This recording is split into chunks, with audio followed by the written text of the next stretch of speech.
Good afternoon, Tampa Bay. It's that time again. Porch Talk Radio. For you folks who are new to the experience, it is a conservative conversation. Maybe something like your grandmom and your granddad had back in the old days when they would sit on the porch and talk about anything, everything about the community. And we have a special guest here today. He's been on the show before, and out of all the elections that have happened in this election season, so you're talking about something that started 2 years ago, because some people start running for some of these things 2 years ago. And we have one election left. And one of the finalists for Tampa City Council is Jim Davison. He's been on this show before. He talked about what he's going to do for our community. And now we will have the opportunity one last time, because the election's Tuesday. And I'm going to throw my 2 cents in here as we start this process. The fact that he's here on WTMP, the fact that he has advertised and marketed, spent his money with WTMP and the Florida Sentinel, when for years and years and years we had a lot of candidates that took these black media for granted.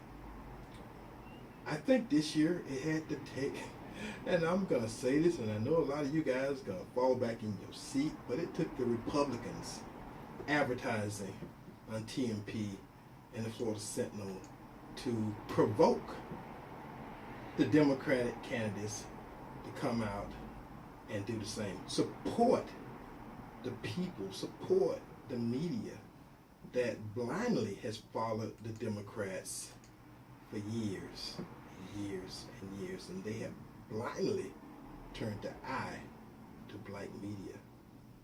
And this year, the Republicans looked into the future, looking at crystal ball, and said, we got to spend some time over there.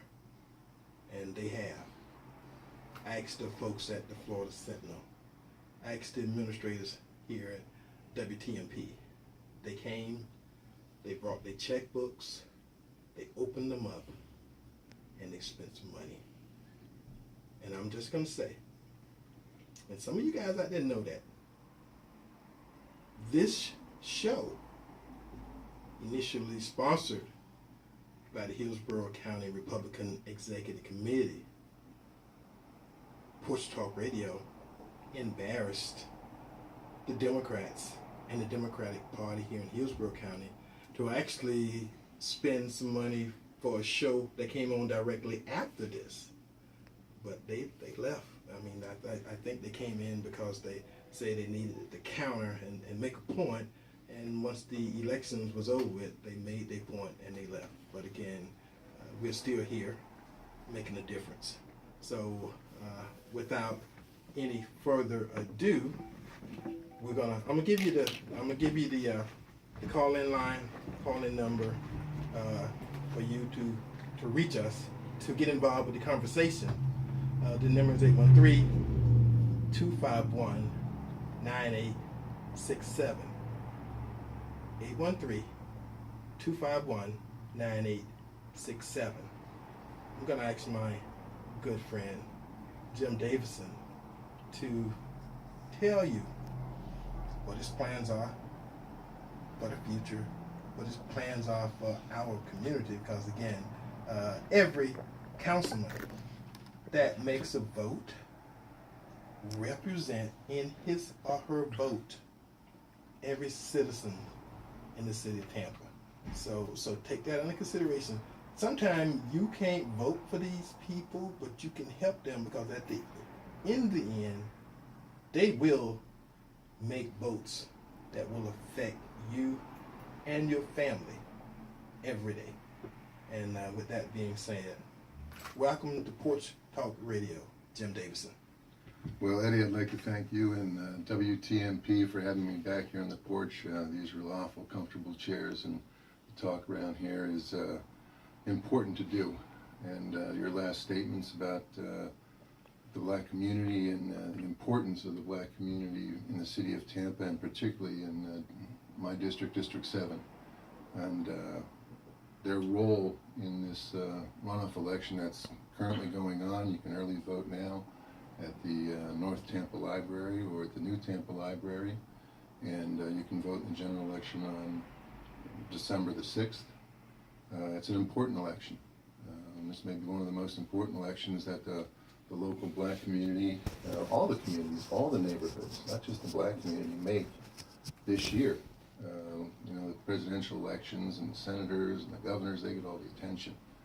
But it is your local councilman, your local commissioner, that you go see when you need your garbage picked up, when you need a code enforcement done, when you need to have jobs brought into the communities, when you want a speed bump put out in front of your house to protect your children as they play, to just renovate and help you meet the dreams and the ideals that all the communities and all the neighborhoods have. And I'm proud that you've invited me back here today, and I just wanted to share with your listeners, I had one of the greatest weeks of my life, in that I was so honored by your community and the leaders of your community, and by that I mean the editorial board for the Florida Sentinel.